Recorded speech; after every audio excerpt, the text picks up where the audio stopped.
আসসালামু আলাইকুম ওয়া রাহমাতুল্লাহ। প্রিয় বন্ধুগণ, বর্তমান সময়ে দেখা যাচ্ছে হামের প্রবণতা। চারিদিকে বাচ্চাদের গায়ে বা বিভিন্ন বয়সের মানুষের শরীরেই হামের প্রবণতা দেখা যাচ্ছে। এ ধরনের হাম হলে আমাদের কি করণীয়? করণীয় হচ্ছে প্রথমত আমরা চোখের হেফাজত করব, চোখের নিরাপত্তা দিব। আমরা বেশি আলোতে না থেকে বাইরে ধুলাবালিতে ঘোরাফেরা না করে ঘরের মধ্যে অল্প আলোতে থাকার চেষ্টা করব ইনশাআল্লাহ।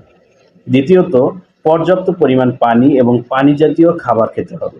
এরপর ২ থেকে ৩ দিন পার হয়ে গেলে নিম পাতা ভেজানো পানি দিয়ে শরীরটাকে আলতো করে মুছতে হবে এবং নরম সুতি কাপড় দিয়ে সেই ভেজা পানিটা হালকা করে মুছতে হবে। এবং হাম যেহেতু একটি ছোঁয়াচে রোগ, সেক্ষেত্রে আমরা চেষ্টা করব যেসব বাচ্চাদের হাম হয় বা যেসব মানুষদের হাম হয়, হাম হলে সেই বাচ্চা বা যে শ্রেণীর বা যে বয়সের মানুষই হোক, তাদেরকে চেষ্টা করব সর্বোচ্চ আলাদা ঘরে বা আলাদা প্লেট বা আলাদা জায়গা রাখার জন্য ইনশাআল্লাহ।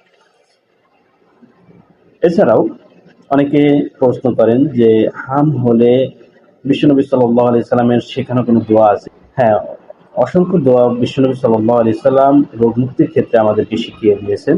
তার মধ্যে একটি দোয়া আমি আপনাদেরকে বলবো, সেটি হলো হাম হলে শরীরে যে ব্যথা হয়, ব্যথায় অনেক সময় জ্বর চলে আসে। জ্বর ১০১ থেকে ১০৩-৪ ডিগ্রি হয়ে যায়। তখন শরীরে অনেক ব্যথা অনুভব হয়। সেই ব্যথার স্থানে হাত রেখে আপনারা পড়বেন আউযু বিইজ্জাতিল্লাহি ওয়া কুদরাতিহি মিন শাররি মা আজিদু ওয়া উহাজির।